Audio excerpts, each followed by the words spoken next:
Hi all, welcome to I+. ഞാൻ അക്ഷര.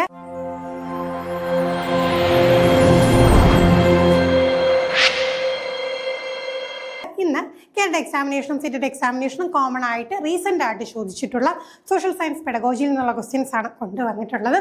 അപ്പോൾ 5 ചോദ്യങ്ങളാണ്. എത്ര ചോദ്യങ്ങളുടെ ഉത്തരം നിങ്ങൾക്ക് കണ്ടെത്താൻ സാധിക്കുന്നു എന്ന് കമൻറ്റ് ചെയ്യുക. ആദ്യത്തെ ചോദ്യത്തിലേക്ക് കടക്കാം. A belief that science requires a technical mind and girls and women are not capable of dealing with technical things signifies. ഒരു ബിലീഫ്, ഒരു വിശ്വാസത്തെക്കുറിച്ച് പറയുകയാണ്. എന്താ പറഞ്ഞേക്കുന്നത്? Science requires technical mind. Science എന്നുള്ള സബ്ജക്റ്റിന് വേണ്ടിയിട്ട് ടെക്നിക്കൽ ആയിട്ടുള്ള മൈൻഡ് ആവശ്യമാണ്. ഗേൾസ് വുമണോ എന്താണ് ഈ ടെക്നിക്കൽ തിങ്സ് ഡീൽ ചെയ്യാൻ ക്യാപ്പബിൾ അല്ല എന്ന് പറയുകയാണെങ്കിൽ അത് എന്താണ്? Ignorance, stereotype, casteism, illiteracy. അപ്പം നോക്കിക്കേ, ഇവിടെ നമുക്ക് മനസ്സിലാക്കാൻ കഴിയുന്നതെന്ന് വെച്ച് കഴിഞ്ഞാൽ ഒരു പെർട്ടിക്കുലർ നമുക്ക് സ്പെസിഫിക് ആയിട്ട് എങ്ങനെ തന്നെ പറയാം, ജെൻഡറിൻ്റെ ബേസിസിൽ അല്ലെ ജെൻഡർ ബേസിസിൽ പറയുകയാണ്. ഈ പറയുന്ന പോലെ ഗേൾസിന് ടെക്നിക്കൽ മൈൻഡ് ഇല്ല. അങ്ങനെയാണെങ്കിൽ നമ്മുടെ ഈ പറയുന്ന സയൻസ് മേഖലയിലെ കോൺട്രിബ്യൂഷൻസ് നോക്കിക്കഴിഞ്ഞാൽ എത്രയോ സ്ത്രീകളെ നമുക്ക് കാണാനായിട്ട് സാധിക്കും. എന്നിരുന്നാലും ഇങ്ങനെ പറഞ്ഞു കഴിഞ്ഞാൽ അത് എന്താണ്? ഇഗ്നോറൻസ് ആണോ, സ്റ്റീരിയോടൈപ്പ് ആണോ, കാസ്റ്റിസം ആണോ, ഇലിറ്ററസി ആണോ? അപ്പം ഇത്തരത്തിൽ ഒരു ഗ്രൂപ്പ് ഓഫ് ആൾക്കാരെ നമ്മൾ എന്ത് ചെയ്യുന്നു, അവർക്ക് ഇന്നത് പറ്റൂ, ഇന്ന കാര്യങ്ങൾ ചെയ്യാൻ പറ്റുകയുള്ളൂ, ഇന്ന കാര്യങ്ങൾ ചെയ്യാൻ പറ്റുകയില്ല എന്നൊക്കെ പറഞ്ഞതിന് നമ്മൾ എന്താ പറയുക? സ്റ്റീരിയോ ടൈപ്പ് എന്നാണ് പറയുക. ഈ ടേം പലപ്പോഴായിട്ട് പരീക്ഷാ പേപ്പറിൽ റിപ്പീറ്റ് ചെയ്യാറുണ്ട്. അപ്പോൾ അറിയില്ലെങ്കിൽ ഇപ്പം തന്നെ പഠിച്ചു വെച്ചു. സ്റ്റീരിയോ ടൈപ്പ് എന്ന് വെച്ചാൽ എന്താണ്? ഏതെങ്കിലും ഒരു ഗ്രൂപ്പിന് അവർക്ക് ഇന്നതേ പറ്റുകയുള്ളൂ, ഇന്നത് പറ്റില്ല, ഇന്നതിനെ ഈ ഒരു ഗ്രൂപ്പിനെ കൊള്ളൂ, ഇന്നതിന് കൊള്ളില്ല എന്നൊക്കെ പറഞ്ഞുകൊണ്ട് ഉണ്ടാക്കി വെക്കുന്ന കുറച്ച് ധാരണകളാണ്, മുൻധാരണകളാണ്. മിക്കവാറും എന്താണ് അതൊക്കെ എന്തായിരിക്കും? മിസ്കൺസെപ്ഷൻസ് തന്നെയാണ്. ഇപ്പം തന്നെ നമ്മൾ കണ്ടില്ലേ. അപ്പം ഇഗ്നോറൻസ് എന്ന് വെച്ച് കഴിഞ്ഞാൽ അജ്ഞതയാണ്. കാസ്റ്റിസം എന്ന് അറിയാലോ, അത് ജാതീയപരമായിട്ടുള്ള ആ ഒരു വേർതിരിവിൻ്റെ കാര്യമാണ് ഉദ്ദേശിച്ചതും. ഇലിറ്ററസി എന്ന് വെച്ചാൽ എന്താണ്? അവിടെ നിരക്ഷരത. അപ്പം എന്താണ് ഈ പറയുന്ന പോലെ എഴുതാനും വായിക്കാനും അറിയാത്ത ആ ഒരു കാര്യം. അപ്പോൾ ഇവിടെ നമുക്ക് ഏത് ആൻസർ ആയിട്ട് വരിക? ഇവിടെ നമുക്കത് സ്റ്റീരിയോ ടൈപ്പാണ്. ഗേൾസ് ഇന്ന ജോബിനെ ഫിറ്റ് ആകൂ, ബോയ്സ് ഇന്ന ജോബിനെ ഫിറ്റ് ആകൂ, പിന്നെന്താണ് പെൺകുട്ടികൾ എപ്പോഴും സോഫ്റ്റ് ആയിരിക്കണം, ആൺകുട്ടികൾ ഒരിക്കലും കരയാൻ പാടില്ല എന്നൊക്കെ പറയുന്ന കുറേ സ്റ്റീരിയോ ടൈപ്പുകളാണ്. അപ്പോൾ ഇതൊക്കെ എന്താണ്? സ്റ്റീരിയോ ടൈപ്പുകളാണ് എന്ന് മനസ്സിലാക്കാനുള്ള ബോധം നമ്മളിൽ ഉണ്ടാകണം. ഓക്കെ, അടുത്ത ചോദ്യത്തിലേക്ക് കടക്കാം. In a field trip, which is the first skill to be developed among students? ഒരു ഫീൽഡ് ട്രിപ്പ് പോകുന്ന ടൈമിൽ കുട്ടികളിൽ ഫസ്റ്റ് ഡെവലപ്പ് ചെയ്യുന്ന സ്കില്ല് ഈ കൂട്ടത്തിൽ ഏതാണ്? Reasoning skill, analytical skill, observation skill, experimentation skill. അപ്പം നമ്മൾ ഫസ്റ്റ് ഡെവലപ്പ് ചെയ്യുന്ന റീസണിങ് സ്കില്ലാണോ, അനലിറ്റിക്കൽ സ്കില്ലാണോ, ഒബ്സർവേഷൻ സ്കില്ലാണോ, എക്സ്പെരിമെൻറ്റേഷൻ സ്കില്ലാണോ? അപ്പോൾ ഇവിടെ എന്താണ്? ഫീൽഡ് ട്രിപ്പാണ് പറഞ്ഞേക്കുന്നത്. നമുക്ക് നോക്കാം. ഫീൽഡ് ട്രിപ്പ് വരുമ്പോൾ എന്താണ്?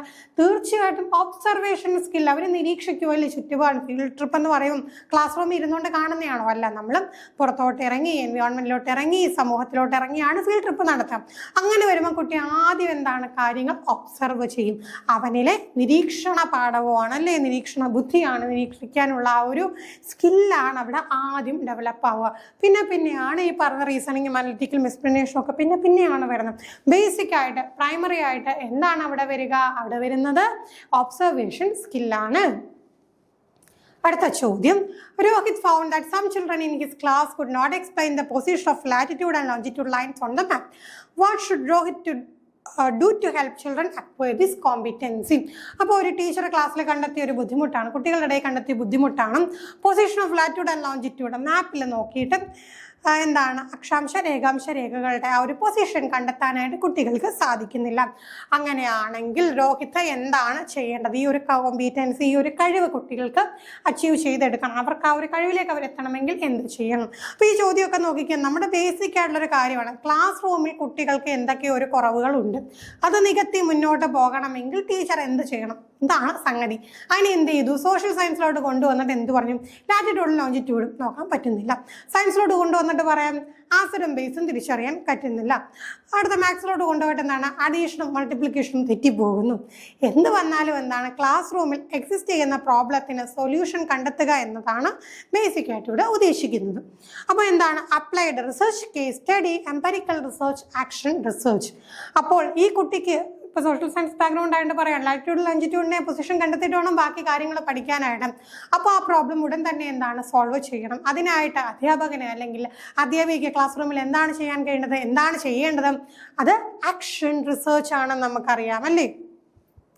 എക്സിസ്റ്റിംഗ് ആയിട്ടുള്ള പ്രോബ്ലം ഉണ്ടെങ്കിൽ അതെന്താണ് ഐഡൻറ്റിഫൈ ചെയ്യുക, അതിൽ റിസർച്ച് ചെയ്യുക, അതിൻ്റെ സൊല്യൂഷൻ കണ്ടെത്തുക, സോൾവ് ചെയ്യുക. അപ്പോൾ എന്താണ്, ഇൻ കേസ് കണ്ടെത്തിയ റിസർച്ച് തെറ്റാണെങ്കിൽ എന്ത് ചെയ്യുക, ഈ പ്രോസസ്സ് പിന്നെയും റിപ്പീറ്റ് ചെയ്യുക. അപ്പോൾ അതിലൂടെ എന്താണ് ഇമ്മീഡിയറ്റ് ആയിട്ടുള്ള പ്രോബ്ലം സൊല്യൂഷനാണ് നമ്മൾ കണ്ടെത്തേണ്ടത്. അപ്പോൾ ഇവിടെ എന്താണ്, എന്തെങ്കിലും ചെയ്താൽ പോരാ, ഉടൻ തന്നെ കണ്ടെത്തണമെങ്കിൽ അവിടെ നമ്മൾ ചെയ്യുന്നതാണ് ആക്ഷൻ റിസർച്ച്. അപ്ലൈഡ് റിസർച്ച് ഒന്നും നമുക്ക് എന്താണ് അത്രയും ഡീറ്റെയിൽ ആയിട്ടൊന്നും പോകേണ്ട കാര്യമില്ല അല്ലേ. ഒരു പർട്ടിക്കുലർ കാര്യം കൊണ്ടുവന്ന് അപ്ലൈഡ് റിസർച്ചിൻ്റെ ഒന്നും ആവശ്യമില്ല.